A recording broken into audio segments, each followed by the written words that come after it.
body of water into which the area drains, the location of drainways, and the planning, siltation traps, and other impoundments, and the location of haul and or other access roads to be prepared or used by the operator in the mining operation. I question, who prepared the topographic map? What year was the elevation data collected and created the topographic map? Are the locations of the Ustinoli Creek and its tributaries on the site still in the same location today?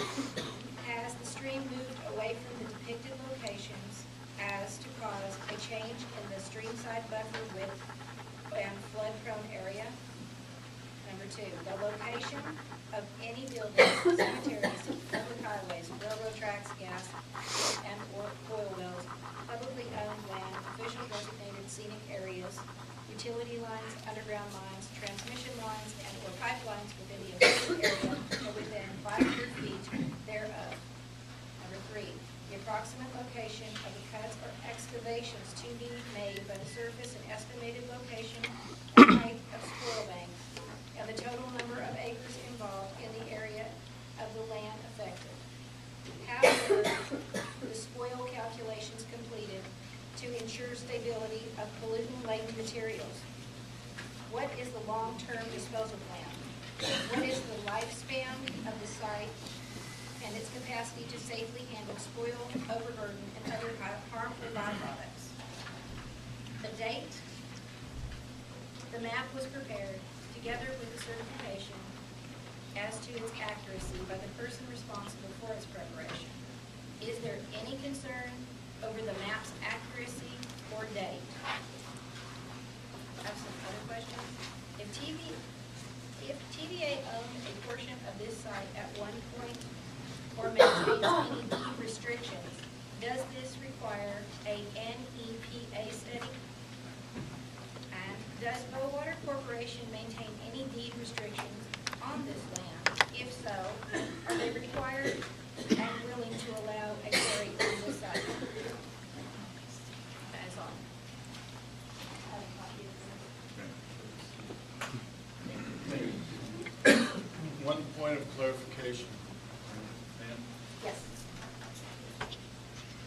I should have mentioned this.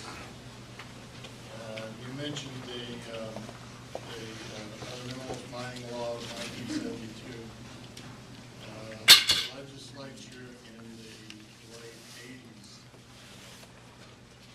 withdrew the requirement for limestone to be subject to this law. So it is no longer subject to this law. Okay, Brown and Brown and Nina Beth Carmichael. The concern I have is I own a farm right directly in front of the public area. And in 26, TDEC came up and flood back into the river. And my farm and 3 others negotiated with TDEC to determine water. We don't own the land, we own the deed to the water. And we got a vegetable farm over there, I think it's irrigating, probably is there. Work 26, 20 employees, 9 months out of the year. Since this food security thing started, we have to have a third-party audit done once a year. Twice a year, they come and sample the water, where the water we use to irrigate with. The concern I have is it gets contaminated and not been able to use it. If I was to come in the middle of summer, I'm like in I think it's February, March, and we sample, and then they come in the middle of summer, like July, to sample. Like the little girl said. And the withdrawing from the whole one. Right. There's only 4 farms on the Chickamauga Reservoir that has that water in it. It's mine, mine sits right directly in front of the proposed area. So, I guess the concern I have is I think, it takes everything I can come up with to drop out. And if they come in the middle of the summer and shut me down, then I'm going to take on with the water under and they sample it, it's contaminated, then I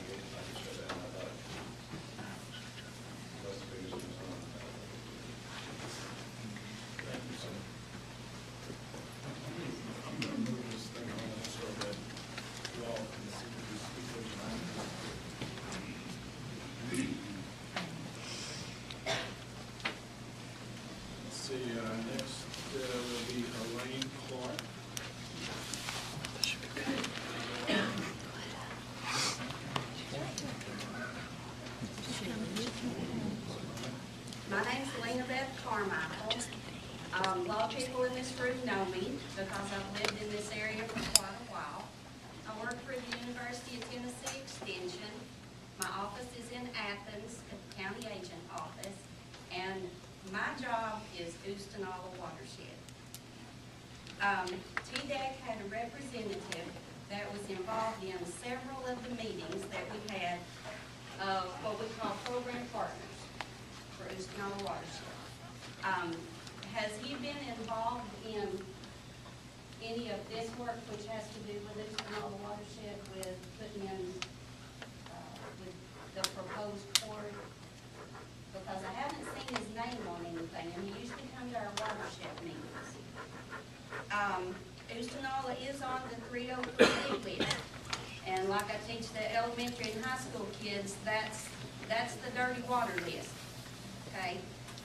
And it is due to bacteria and E. coli. Part of the work that we're doing right now in water quality, you could say my specialty is manure. Some of you ought to get a real kick out of that, but that's pretty well what it comes down to. We do sample the water and do have the capability of determining whether the fecal material in the creek comes from cattle or humans. We're now developing new study materials to define it even further than that in dividing segments of the cattle population. I realize that bacteria is why it's on the list.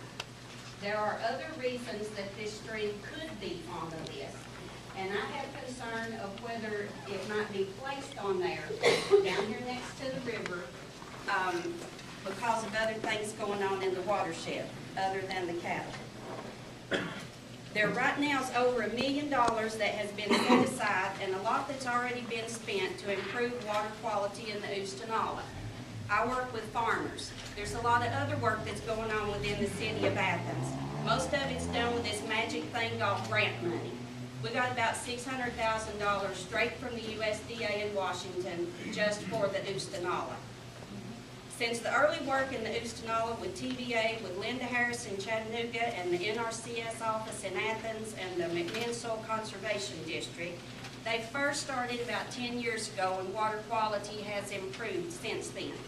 The current partners working on this are UT Extension, which is who I work for, including specialists in environmental soils, stormwater, animal waste, and water quality. I'd hoped that my boss would be here, but he's on another environmental soils project in Africa tonight, so he's not here. We have involvement from USDA, from Washington, D.C., and funding. The NRCS, which is Natural Resource Conservation Service, they're one of our partners. Also, Tennessee Valley Authority, Tennessee Department of Ag, Tennessee Department of Environment and Conservation, City of Athens, and Athens Utility Board. We've also had at almost every meeting representation from the Environmental Protection Agency in Atlanta, Region 4, that drove all the way up for our Oostanaula meetings. As far as agencies goes, it's a well-known group. We have a website. You can Google it. Oostanaula Creek Watershed has a website. The first that we heard about this quarry was through the newspaper. We were not contacted for any of the information that we had about the creek until we were contacted. My boss in Knoxville was called by the newspaper in Chattanooga. So we were not asked for any of our information about it. Our latest partner is TDOT and the engineers that they have contracted, but the projects they're trying to put in, TDEC has control over them